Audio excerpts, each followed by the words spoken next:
السلام عليكم ورحمة الله وبركاته. أصحابتك وحرين جنال كمركلة سودة واضح أدي هذا ومهتسنتين ما أنت وتلادو وأنا كودا بشهر طلبات جولاي سنة كلابدا كون إيشان يلاباتنك مقال كان وحربا إن ندي كل وداقو شرعي ترام وقو مقعدري the big beautiful bill oo aqalka sanadka ay maanta meel mariyeen kadib markii ay ka doodayeen muddo ka badan 2 maalmood. Trump oo arintaasi soo dhaweeyay khilaafkii Elon Musk iyo Trump ee sharcigan ku saleysnaa oo mar kale soo laba kacleeyay isla markaana Trump uu ugu hanjabayo in wadanka uu ka masaafurinayo Elon Musk uu wadankiisii uu u dhashay South Africa uu dib ugu celinayo. Waxaan sidoo kale idinla wadaagayaa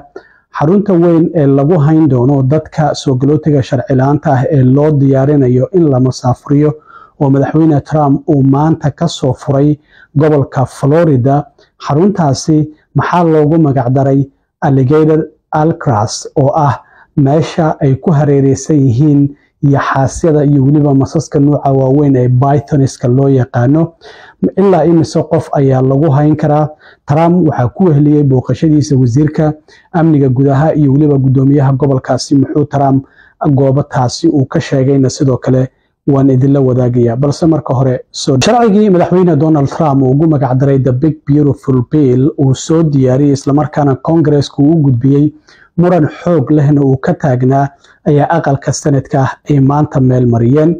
sharcigan waxaan ognahay inuu ahaa sharci muhiim u ah madaxweyne Trump laakiin qaar ka mid ah xubnaha Republicaanka ay si aad uga soo horjeesteen. sharcigan markii hore waxaa soo baaskareeyay 2 bilood ka hor aqalka hoose sanadka ayay u soo gudbiyeen. sanadkiina hadda waxbuu ka bedelay dib ayaa markale loogu celinayaa aqalka hoose ee Congress-ka Mareykanka ama aqalka wakiilada qof waliba sidoo u yaqaano. laakiin khilaaf xoogan ayaa sidoo kale ka dhex jira xubnaha muxaafadka ee Republicaanka oo ay ka soo horjeedaan. sharcigan waxaa diiday 3 xubnood oo Republicana markaas kadibna aqlabiyadii waa isla ekaatay aqalka sanadka maadaama 53 xubnood Republicaanku ay ku hogaaminayeen. haddii 3 xubnood ay diidaan oo ay maya u codeeyaan dimuqraadiyiintii ayay raaceen oo dhammaantoodba 47 xubnood ee sanadka ku jirtay iyaguna sharcigan diiday. sidaas markii 50 ay noqotay oo la isla sinaaday waa in cod hal dheeriya la helaa. sidaas waxaa loo yeeray madaxweyne ku-xigeenka wadanka JD Vance maadaama isagu uu yahay gudoomiyaha aqalka sanadka isaga ayaana codka 51 noqday. sidaas ayaana sharcigii ansax uu ku noqday. waa kan markii uu ku dhawaaqayay in madaxweyne ku-xigeenka in sharcigii the big beautiful bill ay aqalka sanadka ay meel mariyeen. On this vote, the yeas are 50, the nays are 50. The Senate being evenly divided, the Vice President votes in the affirmative. The bill as amended is passed. sharcigan muddo 2 maalmood ka badan ayaa xubnaha sanadku ay ka doodayeen. waxa jira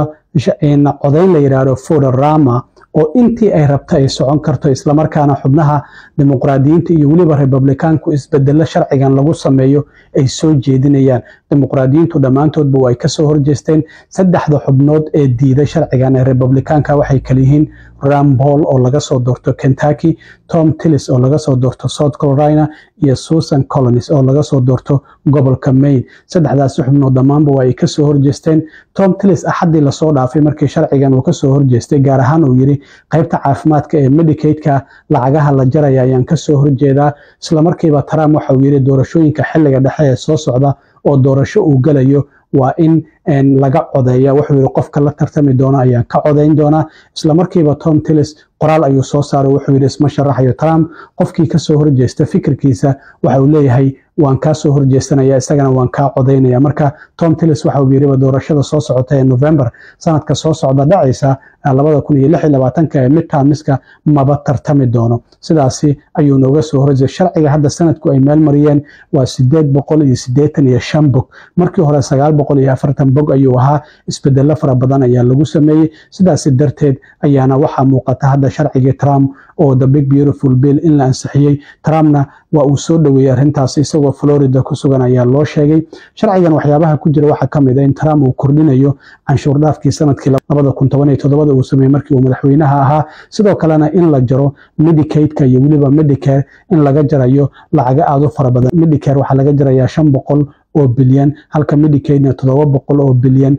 laga jarayo dhinaca food stamps-ka sidoo kale dadka qaato waxa lagu xirayaa inay shaqeeyaan saacado waxaana food stamps-ka sidoo kale laga jarayaa lacag gaaraysa ilaa 300 oo bilyan deynta dowladda Mareykanka lagu leeyahay 10 sano ee soo socota sharcigan waxa uu ku kordhinayaa ilaa 3 trilyan oo dollarka Mareykanka sidoo kale waxa ku jiro lacago wasaaradda gaashaandhigga oo miisaaniyadeeda la kordhinayo arrimaha xadka lacago loogu talagalay xiriirta dadka la haynayo oo sharci darrada ah oo la soo qabtay iyo masaafurintooda lacago loogu talagalay ayaa ku jirta dhamaanba marka waxyaabahaas waxay yihiin waxyaabo qaar kamid ah Republicaanka iyo Dimuqraadiyiinta dhamaantoodba ay ka soo horjeesteen marka Trump waxa uu yiri sharcigan waa sharci aad u muhiim ah sidaa darteed waxaan doonayaa in 4 July oo jimcaha ku beegan ka hor miiskayga la keenay si aan u saxiixo laakiin maadaama hadda dib loogu celiyay aqalka wakiilada aqlabiyadiisuna ay yartahay lama hubo sida ay ilaa jimcaha ay ku ansixin karaan Trump waxa uu yiri waa macquul inuu ka dib dhaco laakiin waan ku kalsoonahay sharcigan inuu meel mari doono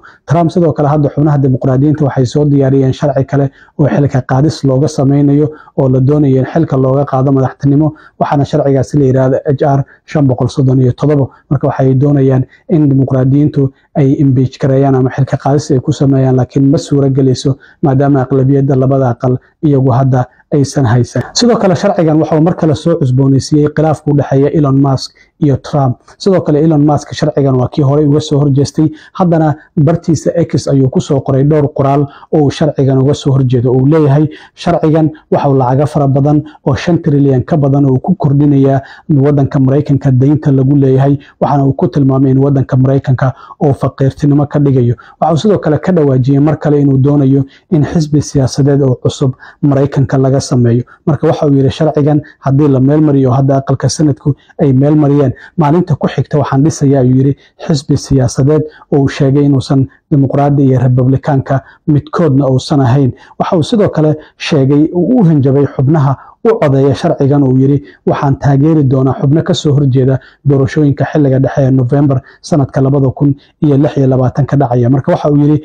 haddii maalinteeda ugu dambaysa xitaa adduunka ay tahay waxa uu yiri waxaan taageerayaa xubno ka soo horjeesanaya xubnaha sharcigan u codeeyay Trump isaguna sidoo kalena qoraal ayuu soo qoray uu Elon Musk maadaama sharcigan uu ka soo horjeestay isaguna uu ugu hanjabayo waxa uu yiri Elon Musk in muddo ah waxa uu yiri waa uu taageersanaa isla markaana waxa sharcigan uu diiday waxay tahay maadaama gawaaridiisa kambaniga soo saaray elektrooniga ee Tesla canshuur dhaafkii loo sameeyay in meesha laga saaray sharcigan sida darteed ayuu uga soo horjeestay waxaana sidoo kale uu sheegay in kabka dawladda ay Mareykanka kontraktiyada oo ka haysto ay aad u fara badan yihiin isagoo sidoo kalena yiri waxaan doonaynaa in gabi ahaanba xirno dukaamadiisa aan dib ugu celino wadankiisii South Africa waxa uu yiri ma jiri doono in mardama kandaala cirka loo gamo satellite-ka sidoo kalena in internetka iyo waxyaabaha la xiriira iyo sidoo kale gawaare elektrooniga inuu Mareykanka ka soo saaro marka sida muuqata Trump waxa uu mar kale ugu hanjabaya ninkii Elon Musk ahaa